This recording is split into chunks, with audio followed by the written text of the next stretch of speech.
Bonjour à tous. Le premier tour des élections régionales a lieu dimanche et la Provence donne la parole aux candidats dans la grande interview. Nous avons reçu cette semaine Thierry Mariani pour le Rassemblement national, puis Renaud Muselier pour les Républicains. Ce soir, c'est Jean-Laurent Félidia, chef de file du Rassemblement écologique et social, qui est sur ce plateau. Bonsoir monsieur. Bonsoir. Les électeurs de Provence-Alpes-Côte d'Azur ne vous connaissent pas encore très bien, sauf peut-être dans le Var, notamment au Lavandou, où vous êtes conseiller municipal Europe Écologie Les Verts de position. Vous êtes né à Brignoles il y a 52 ans et votre engagement politique ne date pas d'hier. D'abord sur des listes de gauche plurielles, puis vers l'écologie depuis 2019. L'écologie, presque un engagement naturel pour le paysagiste que vous êtes. Vous dirigez une entreprise, une trentaine de personnes qui travaillent pour des particuliers ou des collectivités. Votre liste rassemble une dizaine de forces de gauche et de l'écologie, Europe Écologie Les Verts, l'EPS, le PC Génération et d'autres encore.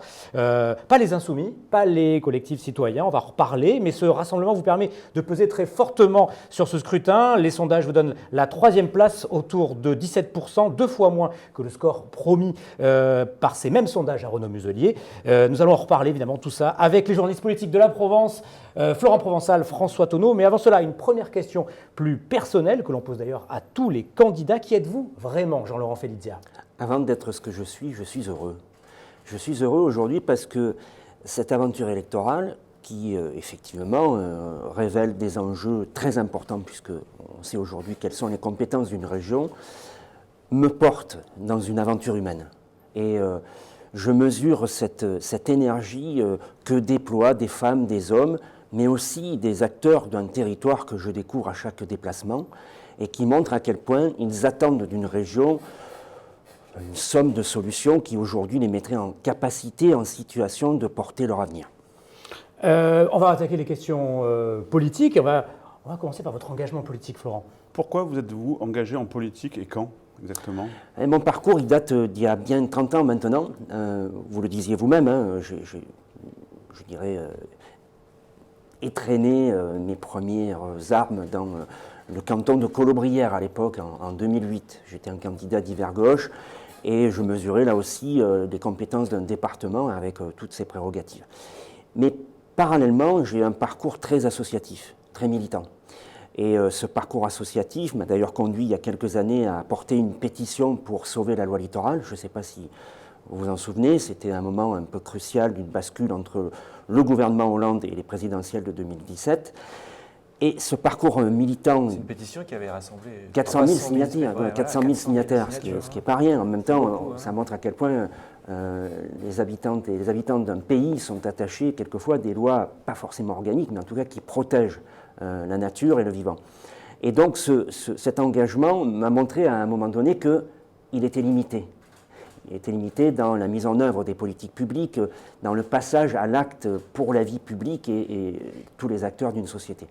Et donc c'est tout naturellement en 2009 que j'ai rejoint Europe Écologie, qui après a formé Europe Écologie Les Verts, où j'y ai trouvé une place de militant assez active, avec à la fois des fonctions régionales et puis aussi conserver cet impact d'un militant de terrain, parce que je pense que le politique, lorsqu'il a acquis ses lettres de noblesse, lorsqu'il est élu, ne doit pas oublier qu'il reste un militant de tous les jours.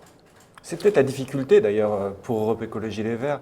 Les militants sont là, les enjeux environnementaux, tout le monde les partage, y compris au sein des partis politiques qui avant les ignoraient un peu. Et malgré cela, il y a une difficulté à concrétiser, on le voit dans les sondages. Comment vous expliquez ce décalage ? Alors, on mettra les sondages tout de suite de côté, on en reparlera sans doute, puisque je pense que ça fait partie de vos préoccupations. Il ne vous aura pas échappé quand même que petit à petit, Europe Écologie Les Verts, ou les écologistes en général, conquièrent des postes, conquièrent des fonctions dans la vie mairies, publique. on l'a vu. Notamment, mais pas seulement dans les conseils régionaux. Pas cette fois-ci, puisqu'en 2015, on n'a pas pu, je dirais, officier en tant qu'élu au scrutin du premier tour vers le deuxième tour. Et donc, même si dans le collectif, je dirais, le terreau citoyen, il y a une prise de conscience, petit à petit, on rentre aussi dans la sphère publique pour appliquer des projets qui sont le sens de l'histoire. Et ça, on ne peut pas s'en défaire. Il y a véritablement aujourd'hui un enjeu qui touche à la transition écologique. On est frappé dans cette région par, et on est très exposé au dérèglement climatique. Vous voyez aujourd'hui cette température quasi insupportable, et on n'est pas encore au plein cœur de l'été.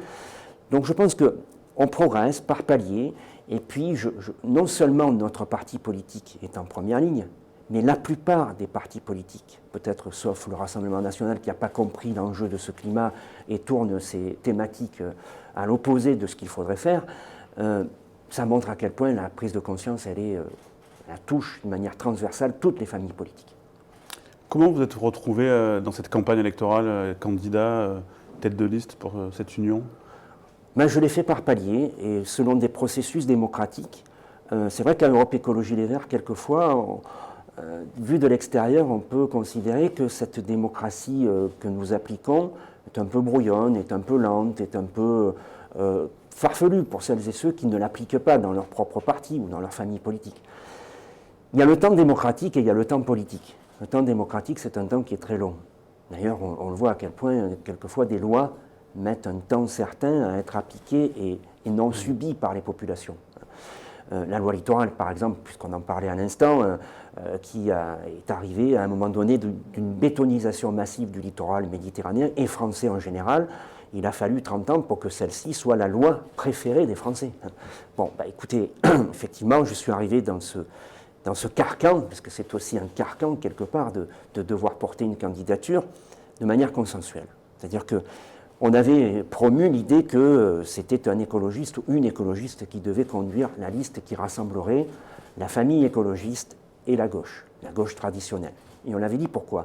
Parce que l'écologie politique, aujourd'hui, c'est le tronc commun, le socle politique, qui a été d'ailleurs considéré, y compris par les partis traditionnels de gauche, qui ont mis un certain temps à venir à l'écologie, comme étant le véritable enjeu des politiques de demain. Et c'est tout naturellement que je partage cette liste du Rassemblement écologique et social, avec le Parti socialiste, le Parti communiste français, Génération, la gauche républicaine et socialiste, Place publique, finalement, toute une cohorte de partis pour lesquels il n'y a plus d'ambiguïté, c'est l'écologie qui est le vote des solutions. Mais ça ne s'est pas fait si facilement que Mais ça. ça ne se fait jamais facilement. On se souvient des épisodes en fin d'année, il y avait quelqu'un d'autre qui était censé conduire la liste à votre place, Olivier Dubuquois. Et puis il a prôné un rassemblement peut-être sans doute trop rapide, si j'ai bien compris, pour les instances nationales d'Europe Écologie Les Verts. Il y a eu de nouveaux votes sur la stratégie, puis à nouveau un vote sur la personnalité, c'est vous qui l'avez pris. Alors manifestement, vous n'êtes pas des ennemis, c'est clair, mais cette manière qu'ont les écologistes souvent de brouiller les cartes, c'est un peu perturbant. C'est pas brouiller les cartes. Prenez le contre-exemple de ces familles politiques très monothéistes. Il y a un chef, on le respecte, on applique ses consignes et on avance. Moi, ce n'est pas l'idée que je me fais de la politique. Et y compris dans cette liste que j'anime aujourd'hui, j'ouvre les bras et je tends mes deux oreilles à l'écoute de celles et ceux qui, à un moment donné, sont dans le débat contradictoire. Et c'est important de le faire. On devrait le faire même lorsque nous sommes en poste et que nous occupons des mandats. Cette attitude-là serait beaucoup plus saine pour la démocratie. Et puis, ça se construit avec le temps long. Vous imaginez, ces 10 partis politiques qui aujourd'hui se retrouvent au sein de ce rassemblement écologique et social, ça ne s'est jamais fait. Donc forcément, il y a, je dirais, des habitudes, des usages, il y a aussi un champ lexical, c'est-à-dire que chacun parle un langage pour l'écologie ou pour les solidarités, les politiques sociales. Il faut trouver ce chemin commun et avancer. Et donc c'est du temps.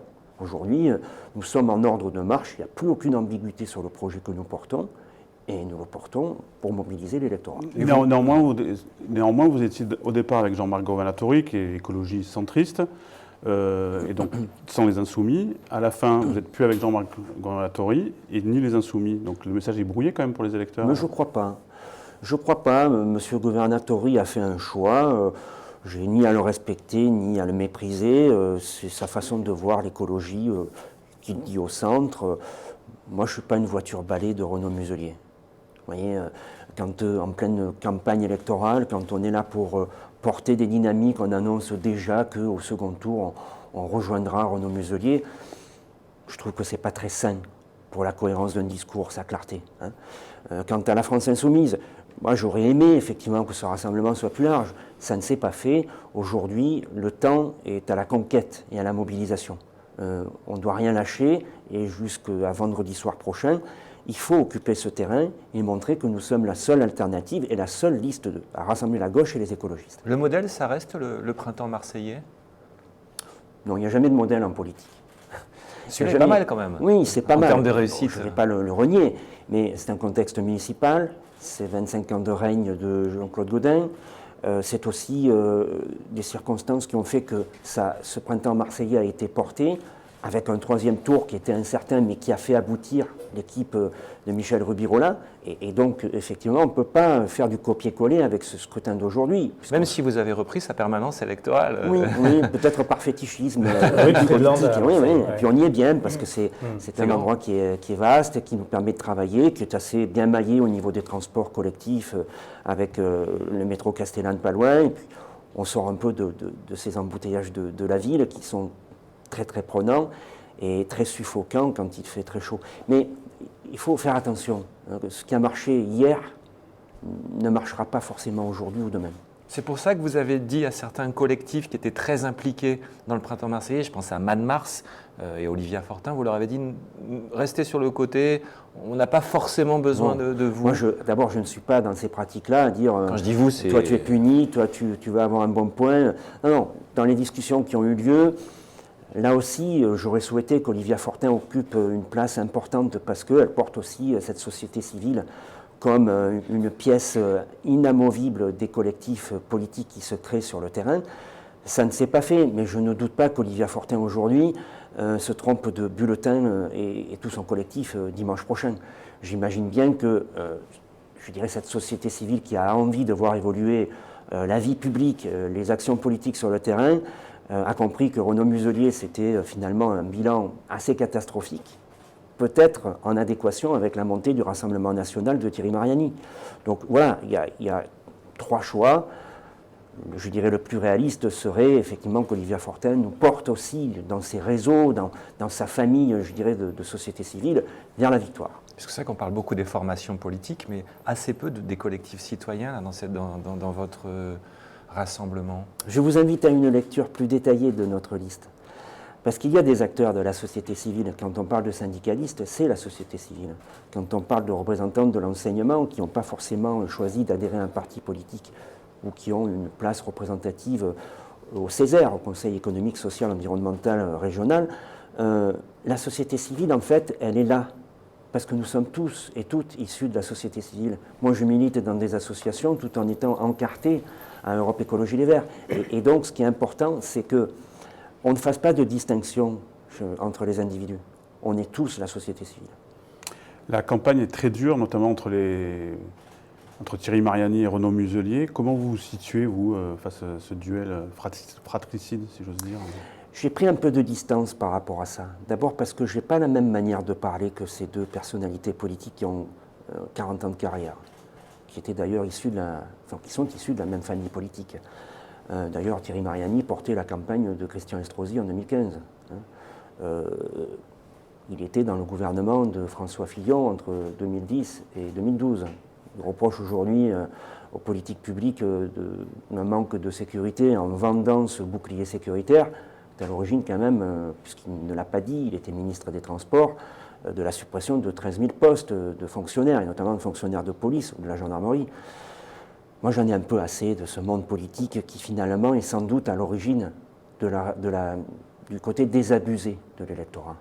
Parce que quand on rencontre des jeunes, et notamment la tranche de 25-34 ans, les actifs, c'est-à-dire ceux qui sont aujourd'hui les pieds tankés dans la société, le monde du travail, ils vous ramènent à la gueule tous pourris, tous pareils. Ça a commencé déjà il y a quelques années. Ce fameux dégagisme. Oui, et quelque part, je peux entendre ce discours qui est très violent. Hein. Et puis, regardez aussi, quand je parle de leur manière de parler, la sécurité. C'est effectivement aujourd'hui un des thèmes majeurs que les Françaises et les Français relèvent dans les sondages. Mais cette sécurité, est-ce qu'elle ne vient pas aussi d'une violence verbale ? Moi, vous voyez, je ne suis pas un politologue et historien de la vie politique en France, mais quand l'autorité défaille, qu'elle prend un vocabulaire qui finalement n'entretient pas le statut de l'élu, parle de Karcher, parle de racaille, parle de sauvageon, c'est à des gens qu'on s'adresse. Et on se met au niveau de celles et ceux à qui on a normalement autorité à faire valoir qu'on doit vivre ensemble et qu'il faut trouver des discours apaisés. Cette violence, elle vient aussi du monde politique. Il faut un peu de tenue, il faut un peu de responsabilité dans la manière qu'on a à s'adresser aux femmes et aux hommes de ce pays. Et c'est pour ça que je ne rentre pas dans le panneau et je ne tombe pas dans le piège. On me dirait, allez, il faut que tu élèves ton niveau, que tu rentres dans l'arène, que tu sois au même niveau de ce champ lexical qu'occupent Thierry Mariani et Renaud Muselier. Ce n'est pas ma forme de Au politique. risque peut-être d'être un peu inaudible, du coup. Non, je ne crois pas. Mise en Parce que, avant. vous voyez, moi, je veux parler un langage de terrain à des gens qui sont mes homologues, qui sont des citoyens comme je le suis, qui vont voter, qui se lèvent tous les matins, qui vont travailler, qui ont des enfants à mettre au service de l'éducation nationale, leur faire enseigner leur rôle de citoyen, puis un métier. Vous voyez, c'est des choses qui, pour moi, devraient compenser ces politiques sécuritaires qui, finalement, n'apportent rien. Regardez le budget déployé par Renaud Muselier en fin de mandature, qui est énorme, avec 59% d'augmentation d'incivilité. Pour quel résultat ? Allez, on va justement parler un petit peu du bilan de Renaud Muselier. Oui, vous l'évoquiez, vous disiez qu'il était catastrophique. Expliquez-nous pourquoi. Mais parce que, d'abord, il s'appuie sur une campagne de communication qui falsifie la réalité de ce bilan. Je ne veux pas tout de suite revenir sur cette COP d'avance, mais vous prenez par exemple l'égalité des territoires, parce que ça aussi, ça fait partie d'un traitement à pourvoir pour que les personnes qui habitent à Nice, à Gap, à Arles, à Marseille, à Toulon, y compris dans ma commune au Lavandou, puissent bénéficier d'un traitement équivalent. Et nous prenons de suite la problématique des transports. Ces transports que Renaud Muselier dit avoir fait progresser. Moi, je suis désolé. À la fin de la mandature de Michel Vauzel, on a 700 trains par jour. Un cadencement qui avait d'ailleurs été accéléré pour ne prendre que la seule ligne Toulon-Hyères, qui est une ligne importante. D'abord parce que c'est un cul-de-sac, et ensuite parce que c'est Hyères-les-Palmiers, une ville qui accueille de nombreux touristes à partir du mois de juin. Et on avait donc Jean-Yves Petit, qui était président de la commission de transport, régulé ce cadencement pour qu'il devienne de plus en plus efficace. On supprime à peu près 23% des trains. Bon. Si ça c'est un bilan honorable, eh bien, écoutez, on n'a pas la même lecture des chiffres. On supprime des gares. On ne les supprime pas physiquement, on ne les rase pas, mais il n'y a plus d'humanisation dans ces gares, c'est-à-dire que les guichets deviennent automatiques. Quand ils existent, ils sont ouverts ou le matin ou l'après-midi, mais jamais toute la journée. Donc il n'y a plus la présence de l'autorité ferroviaire dans ces lieux qui sont finalement le point de départ d'un voyage en train. Et puis, désolé de le dire, on n'avance pas sur les aménagements ferroviaires qui étaient attendus pour accélérer ce TER entre Toulon et Nice, pour régler, alors que M. Muselier dit l'avoir fait, c'est totalement faux. Mais il se défend en disant on a quand même amélioré le... Et puis alors le comble de tout, puisque là ça fera le lien avec la COP d'avance, on dit qu'on a réglé en partie le dérèglement climatique, avec toute une série de mesures, alors qu'on a fait baisser le fret de 40%. Le fret qui devrait être une des solutions pour éviter le flux routier des camions. Bon, moi déjà, rien que sur cette thématique des transports, je m'oppose à ce que M. Muselier veut prétendre, c'est-à-dire un bilan magique. Alors, restons sur les transports et parlons sans doute de sa plus grande mesure, l'ouverture à la concurrence, vous en pensez quoi? On y est opposé. Pourquoi? Tout simplement parce que le train, c'est un service public. C'est un service public et il a un objectif. Ce service public, c'est un objectif de moyens. Le privé, c'est avant tout un objectif de résultat. On ne peut pas les opposer, chacun son business. L'un, il fait du business. L'autre, c'est une offre de service public et donc c'est une mission. Et moi, je ne dérogerai pas. Demain, je serai président d'une région qui protégera ce service public. Nous signerons une nouvelle convention avec la SNCF à partir de 2022. Mais la procédure est bien engagée quand même. Pour il va y avoir des pénalités. Pour un lot. Vous avez estimé le coût Pour un lot. Oui. Un lot dont on dit que c'est la SNCF qui a répondu pour répondre à cette offre de marché. En fait, ce n'est pas la SNCF. Ce sont des filiales. Et ces filiales, elles n'ont plus la notion de service public. Elles ont la notion de résultat. Donc on n'aura pas la même offre de service sur ce lot, notamment vers Nice. Donc il faut protéger ce service public. D'abord parce que ce sont des femmes et des hommes qui entretiennent depuis des décennies le rail, sa fonction première de permettre à des gens, des femmes, des hommes de se déplacer sur des territoires et puis d'assurer l'autorité de ce service public. Là encore, j'oppose autorité à sécurité. Quand il n'y a plus d'autorité, Concrètement, ce sera quoi vos propositions? C'est quoi vos propositions pour le mais transport? déjà, pour aller améliorer dans le le transport sens de ce qu'attend aujourd'hui tout ce corpus de cheminots, pour notamment rénover les rames, les ateliers. Sur Avignon, il y a un énorme travail à faire aujourd'hui, puisqu'il y a des gens aussi qui entretiennent les Michelin, les wagons. Aujourd'hui, ce n'est pas fait, ça. Vous savez, quand petit à petit, on abandonne l'essentiel du service public et de l'outil, on cueille quelque chose à la fin qui est devenu complètement dégradé, et on dit, voyez, le service public, ça ne marche pas. On l'a fait dans le service hospitalier, on l'a fait avec la Poste, demain on nous promet de le faire avec l'énergie. Moi, j'arrête ça. Parce que ce n'est pas un luxe, c'est juste un confort de vie. Donc vous dites que Renault Muselier a supprimé 25% des trains, vous les remettriez en place? Mais et avec quels un moyens? train qui démarre plus tôt, ou un train qui arrive plus tard, ça permet à des millions de gens chaque jour de ne pas prendre la voiture. Voilà une incitation vers une vraie COP appliquée en région PACA. Si vous supprimez des trains, moi je l'ai vécu puisque je travaille à Marseille et de ma petite ville du littoral varois, quelquefois je me dis, allez, je tente. Je tente parce que j'en ai marre de me payer les bouchons à l'entrée de Toulon, à la sortie de Toulon, à l'entrée de Marseille. Dans Marseille, je me dis, je vais arriver gare Saint-Charles et je serai pas très loin de mon lieu de travail. Et puis je reprends le train le soir, et puis là je reste en carafe. Parce que les derniers trains, les 3 trains qui manquent pour pouvoir finir une vraie journée, ne sont plus programmés. Donc ça aussi, ce service public, il doit être porté de manière optimale pour son efficacité. Pas sa rentabilité, son efficacité. Vous avez évalué le coût de ce Mais retour évidemment, des trains, ouais. quand vous prenez 179 millions d'euros dédiés aux routiers pour des contournements qui détruisent des écosystèmes, des systèmes naturels, des endroits qui sont finalement des poumons verts de ville, je pense à Arles et Avignon.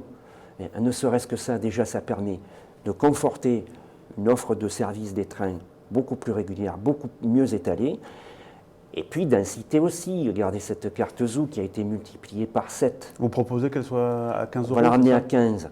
Et dans la mandature, je serai ce président et mon équipe sera à mes côtés pour petit à petit aller vers le 2 euros, peut-être après vers la gratuité. Toutes les grandes métropoles qui sont maillées par le train et qui l'ont fait aujourd'hui mesurent à quel point ça a été un décongestionnement. La gratuité pour qui? Pour un public qui sera avant tout les jeunes et les précaires. Parce qu'eux aussi, ils ont le droit d'avoir un traitement non pas privilégié, mais adapté à leurs revenus. On entend beaucoup parler de sécurité dans les trains chez vos adversaires. Vous aussi, c'est une préoccupation sur laquelle vous avez des propositions? On n'élude pas ce problème. Il ne faut surtout pas le faire parce que ça voudrait dire qu'on ne fait pas autorité sur ce que nous avons la possibilité de mettre en œuvre. Ce n'est pas notre compétence, mais je ne vais pas l'évacuer comme ça. Notre compétence, c'est d'assurer la sécurité aux abords des trains. Ce n'est pas de faire les commandos ninja dans les trains. Hein. Moi, je voudrais qu'il y ait des contrôleurs qui soient là et par leur présence assurent. Mais ça, les contrôleurs, c'est pas vous, c'est la SNCF. Oui, mais dans la convention, on peut avoir des exigences. Et c'est ça qu'il faut retravailler et réécrire avec la SNCF. Les services de sécurité aux abords des gares, bien évidemment qu'il faut les conforter. Actuellement, il y a une centaine de personnes. Hein, c'est ça. Pour vous, c'est le bon ratio ou je il ne faut le sais augmenter pas. un peu? Et je ne veux pas aujourd'hui promettre l'Arlésienne alors qu'il faut certainement étudier les zones les plus tendues sur les réseaux ferroviaires. Et on en connaît quelques-uns par rapport aux comités de vigilance avec lesquels on a eu des dialogues qui nous ont fait part de leurs préoccupations. Mais on ne peut pas s'exonérer de la sécurité parce que ça voudrait dire qu'on abandonne aussi la tranquillité publique. Donc on le fera, comme on le fera pour les abords des lycées. Mais nous, notre triptyque, c'est médiation, prévention et sécurité. C'est difficile C'est pour pas la là, gauche, c'est pas l'inverse. pour un candidat de gauche, de devoir parler de sécurité Pas comme du ça. tout, mais pas Est-ce du que tout. est-ce que c'est pas un peu courir après les autres? Mais non, Non. on ne fait pas dans la démagogie, on fait face aux réalités. Vous voyez cette violence dont je faisais état tout à l'heure par rapport à la manière de parler de nos femmes et hommes politiques.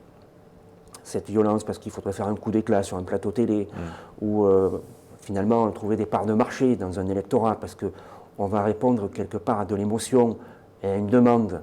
Il faut faire des offres. Il ne faut pas forcément, et ce n'est pas un acte manqué de démocratie, il ne faut pas forcément aller dans le sens d'une demande. Il faut faire des offres qui apportent des solutions.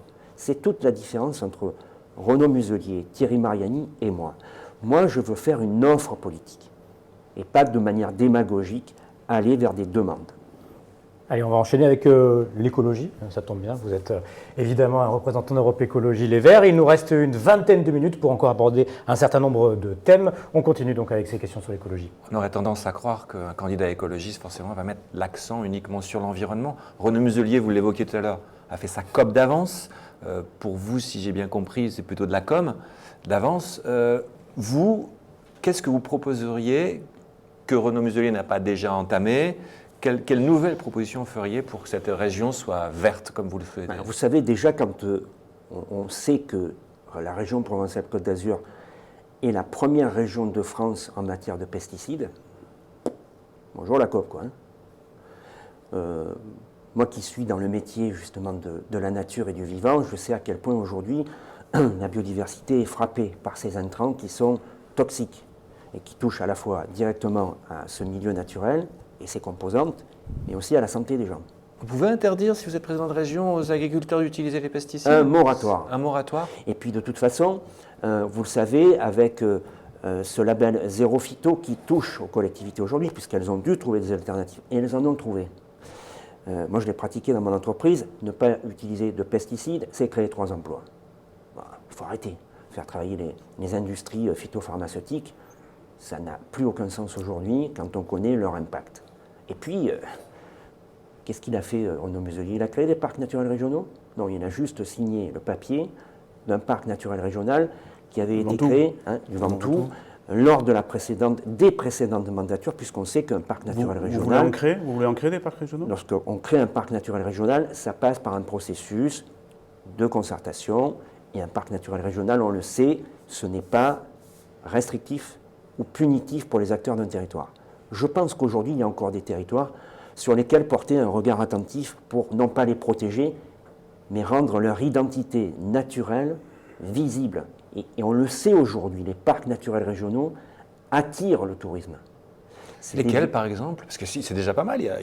On a pas mal d'exemples déjà dans la région de parcs qui attirent du tourisme aujourd'hui ? Non, mais que vous pourriez... La Sainte-Baume, vous voyez, 30 ans de boulot pour qu'un COPIL arrive vers ce parc naturel régional. Le comité de pilotage COPIL, hein ? Oui. Le Verdon, un parc naturel régional qui était cher à Maurice Gianetti, ce sénateur socialiste du Var, qui était proche de la ruralité.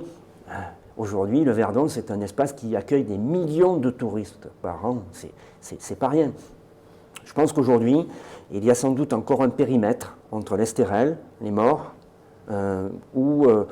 sans sanctuariser, puisque ce n'est pas le but. Ce n'est pas là. Le parc naturel régional ne vient pas pour bloquer un processus et des dynamiques économiques, mais ce sont des identités territoires qui sont en interface avec l'activité touristique et peuvent développer aussi une forme d'économie locale.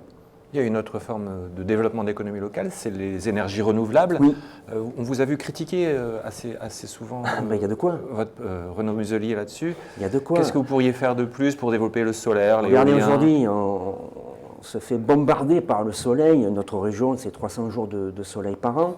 Et notre production d'énergie solaire occupe que 5% de l'électricité produite.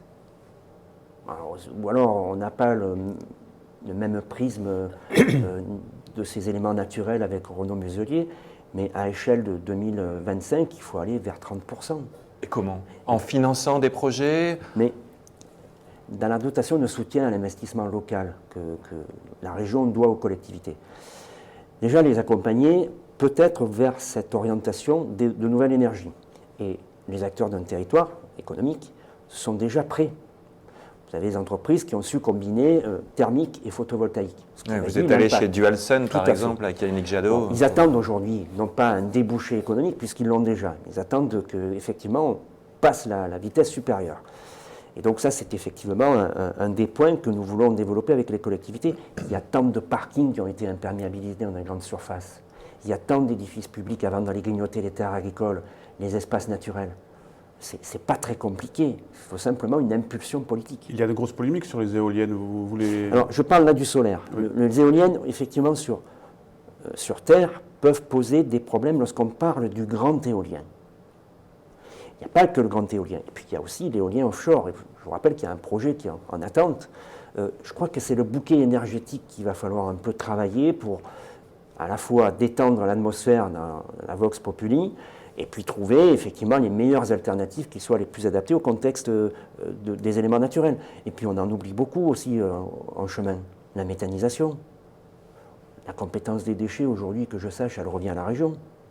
Pour l'instant, on a dessiné une carte avec 4 grands secteurs et on n'est pas capable d'impulser des politiques publiques avec des grandes industries qui sont prêtes, qui ont les outils, qui peuvent mailler le territoire, avec les collectivités qui sont effectivement dans des embouteillages quant au tri, à la collecte, à la valorisation. Quel est votre objectif en matière de recyclage sur ce mandat? Il y a des expériences aujourd'hui qui sont très porteuses. Dans le Var, par exemple, vous avez une entreprise qui est basée au Muy, qui va vers une valorisation à tel point qu'à 99%, on a tout trié, on a tout revalorisé.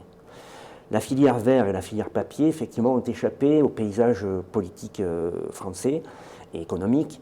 Sans doute faut-il retrouver dans des bassins industriels qui existent une capacité à pouvoir traiter papier, verre.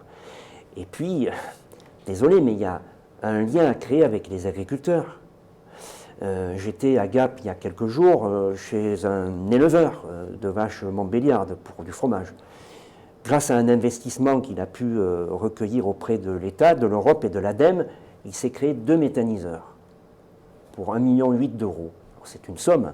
Et aujourd'hui, il alimente en chauffage pour l'eau, mais aussi grâce au solaire, 6 maisons, et il redistribue par 2 méthaniseurs l'électricité qu'il produit dans le réseau EDF. C'est toutes ces petites structures mises bout à bout qui créent la vraie COP. Ce n'est pas une superbe plaquette avec une superbe mise en page qui aboutissent à des solutions qui soient concrètes pour nos territoires. Allez, 32 minutes d'entretien, on va enchaîner avec les lycées. Oui, l'éducation est une compétence importante dans la région. Est-ce qu'il manque de lycées en Provence-Alpes-Côte d'Azur? Oui, parce qu'en fait, il manque de lycées par rapport à l'évolution de la démographie. On sait qu'il y a à peu près entre 7 000 et 10 000 jeunes qui vont, à un moment donné, arriver sur cet âge propice à trouver des lycées de qualité. Donc effectivement, on a évalué le besoin de 6 lycées nouveaux à créer. Et puis, dans quel territoire? Dans des territoires qui ont été un peu oubliés, notamment les territoires alpins. Je sais qu'il y a un lycée en préparation qui est attendu depuis très longtemps à Fayence. Bon, celui-là fera partie des 6, bien évidemment, puisqu'on sait que c'est un territoire qui est un peu enclavé tout en haut de la Dracénie. Le fameux lycée aux 2 postes de première pierre, c'est ça? Oui, c'est beau déjà. Hein. Bon, je pense qu'il en faut un peu plus, mais c'est les 2 pierres. C'est les 2 premières pierres. Alors, je ne sais pas qui c'est qui les a posées, j'espère qu'elles tiennent bien, parce que depuis qu'elles ont été posées, il ne faudrait pas que le ciment se soit délité. Et puis, il y a surtout la rénovation des établissements. Pour beaucoup, M. Muselier dit avoir dépensé des centaines de milliards d'euros. Écoutez, moi j'en ai visité une douzaine pendant ce temps de campagne avec Capucine Edou, avec Laurent Tramoni, enfin des gens qui sont en capacité d'évaluer, de faire un état des lieux. Ça ne va pas. Ça ne va pas. D'un point de vue énergétique, ça ne va pas. Vous avez des gamins qui sont dans des passoires énergétiques. Là, une journée comme celle-ci, alors que les cours sont encore actifs, j'imagine mal ces lycées que j'ai visités en étant à 35 ou 40 degrés à l'intérieur des classes. Et puis, c'est l'outil aussi qui va avec les lycées. C'est toutes ces infrastructures qui vont sans doute s'ouvrir sur le numérique, porter aussi des installations sportives. Parce qu'un lycée, ce n'est pas que des classes. C'est aussi de la logistique, c'est aussi de l'éducation physique et sportive et artistique. Et il faut qu'on accompagne ça de manière maillée avec le rectorat, bien évidemment. On a un état des lieux aujourd'hui qui a été remonté par le Césaire, outil qu'on n'utilise pas assez, qui consigne, préconise, qu'on n'écoute pas. Et puis, écoutez, on fera le boulot qui n'a pas été fait. L'économie, une question sur les entreprises. Le développement économique, comment vous allez aider les entreprises au sortir de cette crise sanitaire qu'on espère tous? Alors, là aussi, Renaud Muselier a fait des miracles. Non, il a fait le boulot. Il a fait le boulot. Il a fait ce qu'il avait à faire. Les aides de l'État, les orientations que l'État avait données aux collectivités, il a suivi la feuille de route. Il n'a pas fait plus que ce qu'il devait faire. Il faut arrêter ce grand délire de je suis le sauveur de la région PACA. Il a juste fait le boulot. Il a même, à un moment donné, envie d'aller chercher des vaccins à l'étranger. Vous voyez, quand on se débat et qu'on panique, Bref, nous, il faut qu'on soit attentif aux entreprises qui ont envie d'engager la transition écologique. Il faut le faire notamment avec l'économie sociale et solidaire. Il n'y a pas de vice-présidence de cette économie sociale et solidaire.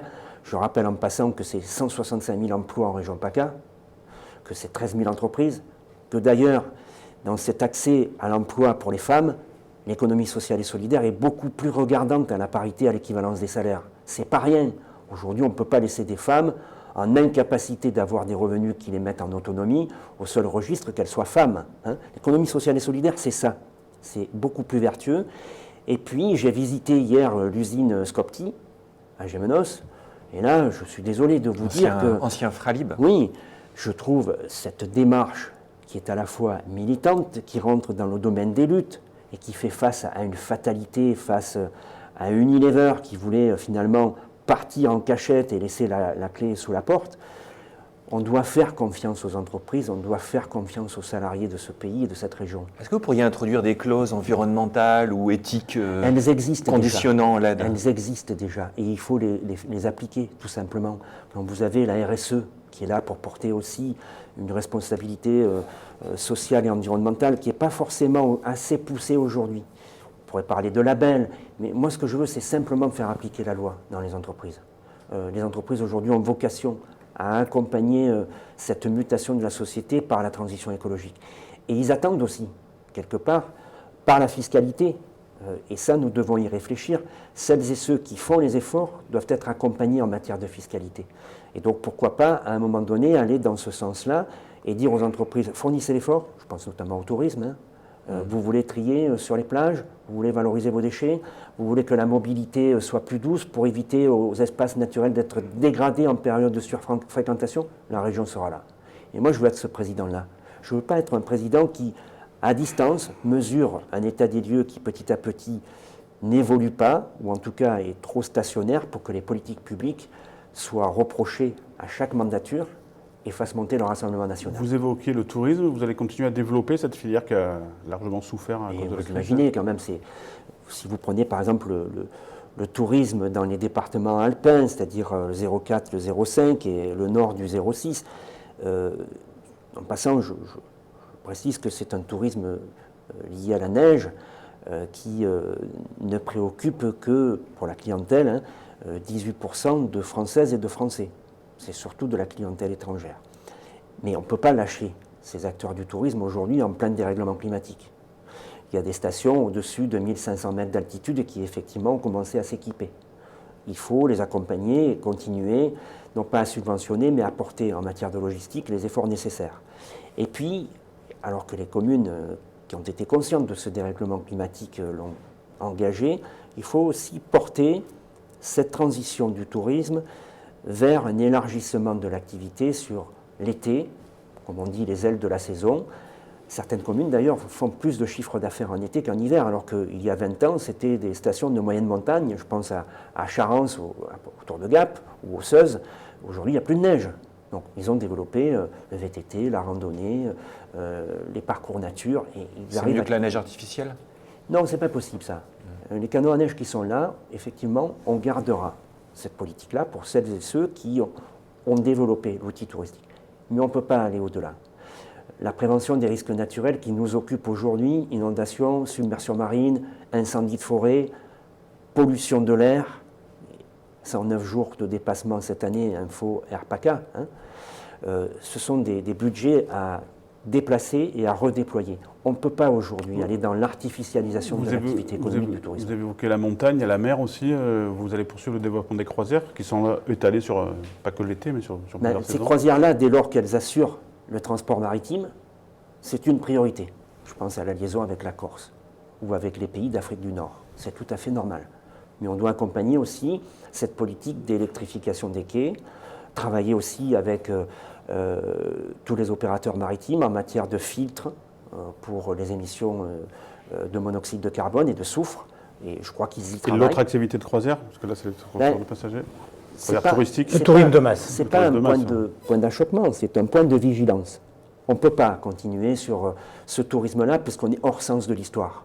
Aujourd'hui, les gens qui viennent en région Provence-Alpes-Côte d'Azur, ils viennent chercher une identité de territoire, une qualité de paysage. Ils viennent pour certains effectivement trouver la mer, bronzés, les boîtes de nuit, ces choses-là ne vont pas bouger du jour au lendemain, elles vont exister. Mais on doit ouvrir l'offre éclectique. C'est-à-dire qu'il y a des gens qui viennent aussi pour la beauté des paysages, qui viennent dans l'arrière-pays, qui veulent faire du camping, trouver de l'écotourisme durable, des mobil-homes en bois, passifs, avec de l'énergie renouvelable, et finalement qui veulent des vacances apaisées. Et donc là aussi, on aura une attention particulièrement portée sur le littoral. Un littoral qui est sous pression, un littoral dont les mobilités ne sont pas forcément les plus adaptées, mettre du vélo alors qu'on est dans du tout-voiture, et donc on sera attentif à la demande des collectivités locales, et puis quelque chose qui effectivement peut faire peur. Mais moi je veux être courageux dans cet examen de conscience collective. La Méditerranée monte, comme la plupart des grands bassins maritimes, que ce soit les océans ou les mers fermées. C'est une des mers les plus polluées. Le trait de côte, aujourd'hui, on ne sait plus où le situer. On ne peut pas laisser des acteurs du tourisme de bord de mer en situation de péril. Et moi, j'ai pour expérience la plage de Pampelonne à Ramatuelle. 20 ans de procédure, 20 ans d'analyse de territoire. Des acteurs d'un tourisme qui étaient pratiquement au bord du gouffre quand ils ont vu qu'on allait reculer leur concession de plage. Il y a toujours un temps charnière qui est délicat, qui peut faire polémique ou conflictuel. On le voit avec le sujet des éoliennes. Et puis, 2 ans après ce réaménagement de la plage, avec des conditions de parking beaucoup plus confortables, tous les acteurs de ces concessions de plage, peut-être à quelques exceptions près, ont avoué qu'il fallait le faire. Et la collectivité était là, que ce soit la région, le département, l'Europe, et ont accompagné ce projet. Allez, il faut avoir juste un regard. 2-3 minutes pour quelques questions politiques sur notamment les sondages qui vous placent pour l'instant, Monsieur Feliza, en 3e position. On resterait volontiers à Ramatuelle avec vous, mais on a quand même une petite question qui Vous fâche. Vous y viendrez. Une question qui fâche pour terminer. Évidemment, cette question de l'entre-deux tours, pour le moment où vous êtes 3e, ça peut vous donner l'occasion de rester au 2e tour, dans une triangulaire incertaine. Qu'est-ce que vous avez envie de faire? Est-ce que vous vous dites qu'il faut faire barrage au Rassemblement national qui sera en bonne position pour l'emporter dans le cas d'une triangulaire? Est-ce que vous rallieriez à Renaud Muselier? Est-ce que vous avez plutôt envie de rester dans l'hémicycle? Alors, je suis étonné du mot « envie ». Si les hommes politiques et les femmes politiques de ce pays pratiquent des envies, on est mal barré. Non, j'ai ni envie ni besoin. D'ailleurs, je n'ai pas besoin de la politique pour assurer mon propre revenu. Hein. Ça, c'est quelque chose qui peut être aussi assez différent par rapport à d'autres acteurs politiques de cet échiquier régional. Je n'ai pas à avoir envie. Il y a une stratégie en Je veux être en conscience et libre des choix que nous ferons au soir du premier tour. Je fais un état des lieux. 2015, la gauche se retire parce qu'il y a des injonctions nationales. On brandit le Front républicain. Vous avez trouvé ça courageux de la part de Christophe Castaner? Il a marché en 2002, alliés. ce Front républicain, lorsque Jean-Marie Le Pen est arrivé en 2e position et qu'il y avait la menace du Front national de l'époque face à Jacques Chirac. Vous avez vu que cette fois-là, l'ensemble des populations qui, humanistes, défendent les libertés, se sont mobilisées, score sans appel. Pourquoi Jacques Chirac n'a-t-il pas fait un gouvernement d'unité nationale? Parce que moi, quand je lis l'histoire politique de notre pays, je me dis souvent, ça aurait pu être l'outil, ce Front républicain à ce moment-là, à dupliquer. 2015, je n'ai pas à juger la posture et le choix de Christophe Castaner. Il a pris cette décision. Avec ses colistiers? Je ne crois pas, mais comme vous le savez, il avait la signature du fameux papier. Que vous avez aussi. Que vous aurez, que oui. j'ai aussi. Mais on ne me tiendra pas le stylo. Vous allez prendre votre décision par On rapport ne aux me résultats? tiendra pas le stylo. C'est par rapport aux Donc c'est vous résultats? qui On ne décidez. me tiendra pas le stylo. Il y aura des états-majors, sans doute, qui apporteront par leurs consultations Des conseils? peut-être des injonctions. J'ai bâti une équipe autour de ces familles politiques qui ont pu se rassembler. Je ne peux pas trahir cette construction. Je ne peux pas trahir cette conscience collective qui s'est faite autour d'un projet de rassemblement écologique et social. Les sondages sont ce qu'ils sont. Moi, ce que je veux d'ici vendredi soir, c'est pas réveiller l'espoir seulement, c'est que de front républicain, on passe à un sursaut républicain. Et qu'en conscience, le score que nous aurons acquis le soir du premier tour nous permette de décider librement. La force politique que je représente aujourd'hui, d'une écologie politique, des valeurs de gauche, de solidarité, de transition, doivent exister en région Provence-Alpes-Côte d'Azur. D'une manière ou d'une autre, elles doivent exister. Moi, je les fais vivre aujourd'hui et elles existeront après ce premier tour. Dernière question, Florent. Vous êtes élu le 27 juin. Quelle sera votre première mesure? Eh bien, écoutez, c'est déjà de réviser les vice-présidences pour qu'elles soient adaptées à mon projet. C'est une petite mesurette, mais il y a aujourd'hui, à mon sens, des vice-présidences qui ne sont plus adaptées à notre territoire. Vice-président de la transition écologique, sans doute aussi de l'économie sociale et solidaire, mais pas seulement. Et puis, m'adresser aux jeunes en particulier, que les premières mesures soient celles de la rénovation des lycées, de formation de filières nouvelles, innovantes, qui vont créer des emplois.